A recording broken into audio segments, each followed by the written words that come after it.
Eh bien, salut tout le monde, vous êtes bien sûr tout simplement Catch. J'espère que vous allez bien. En tout cas, moi ça va super. Ça fait extrêmement longtemps que je n'ai pas fait de vidéo, puisque j'ai regardé tout à l'heure, ça fait 8 mois que j'ai pas fait de vidéo. Et oui, très longue absence, encore une fois, une absence dans cette chaîne.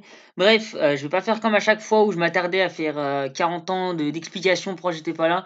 J'avais pas fait de vidéo tout simplement parce que j'avais pas envie, j'ai envie de refaire, donc je refais. Et puis si un jour j'ai pas envie de refaire, je referai plus. Voilà, en tout cas, je suis chaud patate pour recommencer les vidéos. Et donc je commence aujourd'hui avec cette vidéo pronostic de Elimination Chamber qui arrive ce week-end. Je vous propose qu'on commence sans plus attendre avec le premier match. Enfin, c'est pas un match exactement en fait, c'est plus la signature de contrat de Ronda Rousey. Donc petite nouveauté sur les pronostics. En haut à gauche, vous pouvez voir mon taux d'attente sur le match ou sur l'événement qui va avoir durant le show. Donc voilà. Donc alors, est-ce que j'attends la signature de Housey? Clairement non, vous pouvez le voir. Donc en fait, mes smileys sont notés sur 5. Donc là, il y en a un seul. Donc voilà, c'est qu'il y a très peu d'attente. Voilà. Pourquoi j'attends pas ça forcément? Parce que déjà, je suis pas forcément hypé par Ronda Rousey. C'est pas une meuf qui me hype de ouf. Je suis pas un grand fan du UFC, donc je ne connais pas trop son passé. Son arrivée au Rumble, ok, elle a été fracassante parce que c'est Ronda Rousey, mais après, elle a rien montré de dingue quoi durant son apparition au Rumble. Donc voilà, donc j'attends pas grand chose de cette signature de contrat. Je pense voilà, elle va signer son contrat, peut-être que je sais pas, va y avoir une confrontation avec une autre woman, j'en sais rien, j'attends pas grand chose en tout cas. On verra bien ce que ça peut donner, hein, écoutez. Ensuite, continuons avec le premier match de la soirée.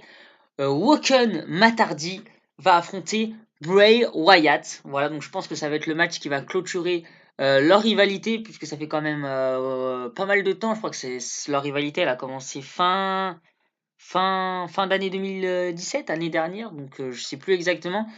En tout cas, Matardi contre Bray Wyatt, c'est pas forcément un match que j'attends beaucoup au final. Certes, la gimmick des deux lutteurs est sympa. Voilà, Matardi, c'est vrai que ça a une gimmick Woken, ça le revalorise, c'est sympa. Après, je connais pas non plus les antécédents de sa gimmick du côté de la TNA et enfin, du circuit indépendant en général, donc je ne connais pas grand chose de cette gimmick. Et de l'autre côté, on a Bray Wyatt, voilà,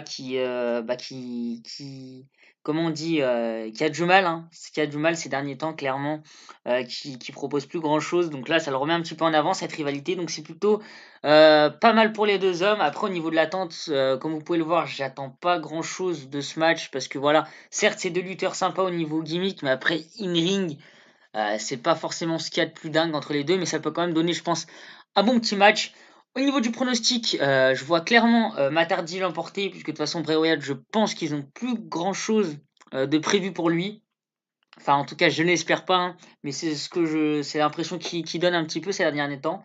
Donc, je vois une victoire de Matardi. Pourquoi? Tout simplement parce que voilà, il vient d'arriver avec sa nouvelle gimmick. Je pense qu'il a besoin d'une victoire majeure en pay-per-view et contre Bray Wyatt, ça serait parfait. Voilà, même si normalement, clairement, ça devrait être l'inverse puisque Bray Wyatt c'est le jeune et Matardi c'est le vieux, donc ça devrait plutôt être Matardi qui mettrait en avant Bray Wyatt. Mais bref, je pense clairement que Matardi va l'emporter durant ce combat. On enchaîne avec le prochain combat, donc Asuka contre Nia Jax. Donc je rappelle que Asuka a été la première femme à remporter le Royal Rumble féminin du côté du Rumble 2018 du coup. Donc voilà, donc petite stipulation pour ce match. Si Nia Jax remporte le match, elle est introduite dans le match pour WrestleMania. Donc en gros, Asuka va affronter la vainqueuse du Elimination Chamber, dont je vais parler un petit peu plus tard dans la vidéo. Et si Nia Jax gagne ce match, eh ben, elle sera dans le match de Asuka et de la vainqueuse de l'Elimination Chamber. Voilà, j'espère que vous avez compris. Bref, donc ça, si Nia Jax, ça se transforme en triple threat match.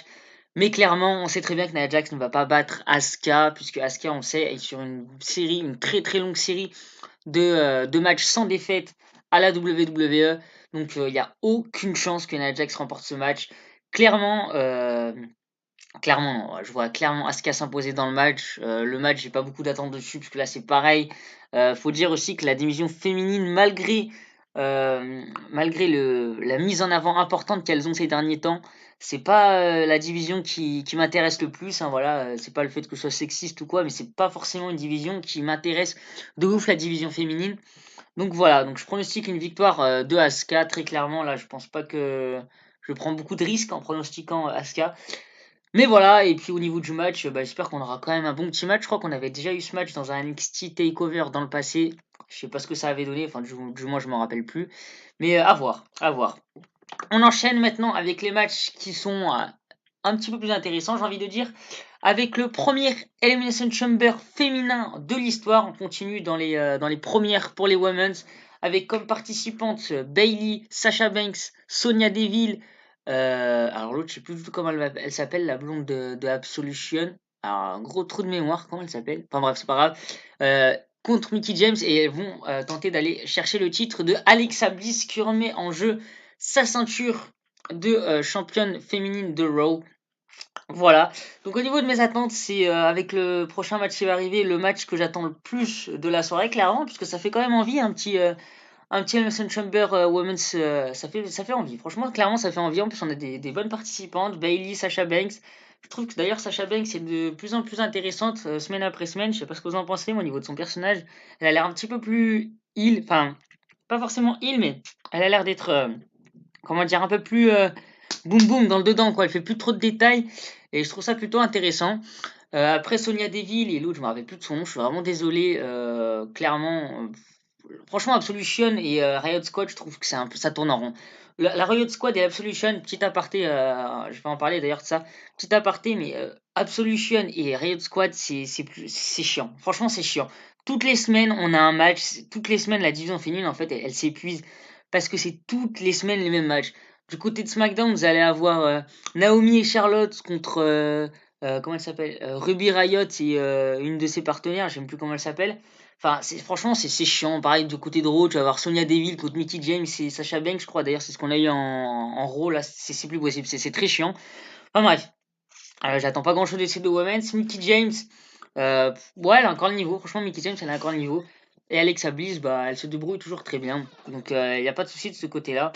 Je m'attends à un bon petit match. Franchement, ils peuvent faire des choses pas mal. Après, il faudra pas être non plus trop sévère parce que ça va être la première fois qu'elle se retrouve dans un Elimination Chamber. Ce sera le premier Elimination Chamber féminin. Donc voilà, il faudra pas non plus être trop sévère. Donc voilà. Au niveau du pronostic, honnêtement, j'hésite entre deux Women's. Soit Alexa Bliss conserve et donc va affronter Asuka du côté de WrestleMania, ce qui serait plutôt pas mal comme affiche. Mais franchement, ce qui serait bien cool, c'est que Sasha Banks l'emporte et qu'on se dirige vers un Asuka Sasha Banks du côté de Mania. Je pense que ça pourrait faire vraiment une belle affiche. Les deux s'étaient affrontés lors d'un Raw il y a de cela quelques semaines et le match avait été plutôt bon. Donc moi, j'écoutais, j'ai envie de dire, franchement, une victoire de Sasha Banks, ça ferait franchement une belle affiche pour WrestleMania. Voilà, donc je vais pronostiquer, allez, entre Alexa Bliss et Sasha Banks. Allez, je vais dire Sasha Banks. Sasha Banks parce que c'est vraiment ce que j'aimerais voir. Voilà. Et on enchaîne maintenant avec le main event of the evening. Et oui, déjà, donc ça sera le 7 Eliminated. Donc il y aura 7 participants. Première fois de l'histoire aussi pour un Elimination Chamber match. Ou alors ça se trouve, je dis des bêtises, il y en a peut-être déjà eu avant. Enfin oui, il y avait eu le Elimination Chamber par équipe, mais là c'était différent. Mais c'est la première fois qu'en single, je crois qu'on a 7 participants dans un Elimination Chamber match. Enfin, si je me dis des bêtises, n'hésitez pas à me le dire. Voilà. Donc, franchement, du beau monde. Du beau monde dans Elimination Chamber. Je rappelle que l'enjeu est d'aller affronter Brock Lesnar du côté du main event de WrestleMania 34. Enfin, du main event. Enfin, maintenant, j'ai envie de dire, ça ne veut plus trop dire grand chose, main event, puisque l'année dernière, Randy Orton a gagné le Rumble. Il devait aller dans le main event. Pour moi, le main event, c'est le dernier match du show. Et au final, son match contre Bray Wyatt n'était pas dans le dernier match du show. Donc, bref, il va être dans un des matchs. Enfin, le vainqueur ira affronter Brock Lesnar à WrestleMania 34. Ça sera plus simple. Voilà. Donc, au niveau du participant, nous avons le champion intercontinental actuel de Miz, nous avons Seth Rollins, John Cena, Roman Reigns, Braun Strowman, Elias et Finn Balor. Alors au niveau des attentes, franchement j'attends pas mal de choses de ce match quand même. C'est vrai que j'ai mis 3 sur 5, c'est vrai que j'ai peut-être été un peu sévère au niveau des attentes, mais voilà. Parce qu'en fait j'ai baissé un petit peu mes attentes par rapport à mon pronostic, parce que je pense que c'est clair et net, on sait très bien qui a gagné, j'en reparlerai juste après. Je vais parler au niveau du match, qu'est-ce que j'en attends? J'en attends pas mal, puisque à mon avis ça peut vraiment être un match intéressant à regarder. On a quand même du beau monde, du Seth Rollins, du Braun Strowman qui va nous faire du sale, même Finn Balor qui peut nous par exemple nous faire je sais pas un coup de gras du haut d'une chambre, ça pourrait vraiment être stylé. Elias, je pense qu'il peut nous faire kiffer aussi, puisque Elias, faut savoir qu'au début, je n'aimais vraiment pas ce catcheur, et au fil des semaines, je l'apprécie vraiment. Le Miz, voilà, qui je pense va faire un bon match sans forcément être extrêmement chaud patate. Seth Rollins qui peut nous faire un bon match, Roman Reigns aussi, John Cena, enfin bref, il n'y a que des bons participants, il y a tout est réuni pour nous faire un bon match. Mais ce qui coince, c'est au niveau du pronostic. Alors j'espère me tromper, mais j'espère vraiment pas que Roman Reigns va remporter le match. C'est pas parce que je déteste Roman Reigns, loin de là, je suis le premier à défendre Roman Reigns, puisque je suis désolé, les gens qui disent Roman Reigns est mauvais, je suis pas d'accord. Après, chacun notre avis, ça c'est sûr, mais je vais donner le mien. Pour moi, Roman Reigns n'est pas mauvais, puisqu'il a fait quand même pas mal de bons matchs. Faut arrêter de cracher dans la soupe. Voilà, je sais pas si l'expression est appropriée, mais c'est vrai qu'il a quand même fait des bons matchs. L'année 2017, les gens le reprochent d'avoir été trop peu cher. Alors certes, il a battu le Taker à WrestleMania 33, mais après, au niveau reste de l'année, il a pas non plus été trop mis en avant. Il a pas touché un titre majeur, je crois. Il a pas été champion universel ni champion de la WWE. Donc voilà, je crois qu'il a eu un titre des États-Unis, même un titre intercontinental, si je dis pas de bêtises. Ouais, il a eu un titre intercontinental. Donc voilà, il est pas non plus surmis en avant. Après, ce qui m'embêterait un petit peu qui remporte ce match, c'est du fait que Reigns, Lesnar, on en a déjà eu un à WrestleMania 34, WrestleMania 31, pardon, et revoir le même match. Bon, même si le match était fini avec un cash-in de Seth Rollins, pour moi ça me ferait chier, clairement. Revoir Roman Reigns contre Brock Lesnar à un autre WrestleMania qui avait déjà eu un WrestleMania, c'est trop, je trouve. Je préfère nettement voir, par exemple, je sais pas moi, un Braun Strowman l'emporter que Roman Reigns, même si c'est vrai que bon, on a déjà eu un Braun Strowman, Brock Lesnar du côté de Great Balls of Fire, si je dis pas de bêtises, mais c'est pas comme si ce match avait déjà eu lieu lors d'un autre WrestleMania. Je sais pas si vous voyez ce que je veux dire. Enfin bref, ça m'embêterait un petit peu que Roman Reigns remporte le match, mais je vais quand même le pronostiquer, parce que franchement, je vois bien pronostiquer. Après, personnellement, qui j'aimerais bien voir remporter le match? Clairement, j'aimerais bien voir Braun Strowman remporter le match pour ravoir un Brock Lesnar contre Braun Strowman. C'est vrai que celui de Great Balls of Fire n'était pas forcément hyper fou. Il n'était pas ouf fou, parce que c'est vrai que Braun Strowman qui perd sur un seul F5, je trouve ça un petit peu pété. Enfin bref, le passé est le passé, donc avançons, j'ai envie de dire. Donc j'espère du cœur, en tout cas, que ça va être Braun Strowman qui va remporter ce match. Après, je pronostique une victoire de Roman Reigns. Voilà. Donc, bah voilà, c'est fini cette vidéo pronostic pour Elimination Chamber. Donc, au niveau des attentes, bah, il faut dire que c'est vrai que j'attends pas forcément grand chose en vrai de ce pay-per-view. Les deux matchs que j'attends le plus, c'est les deux Elimination Chamber match et encore le Elimination Chamber match féminin. Je pense va être cool, clairement va être cool, mais voilà, comme je le dis, la division féminine, c'est pas forcément une division qui me hype de fou, donc je sais pas que je m'en bats les couilles, mais c'est pas non plus une hype de fou.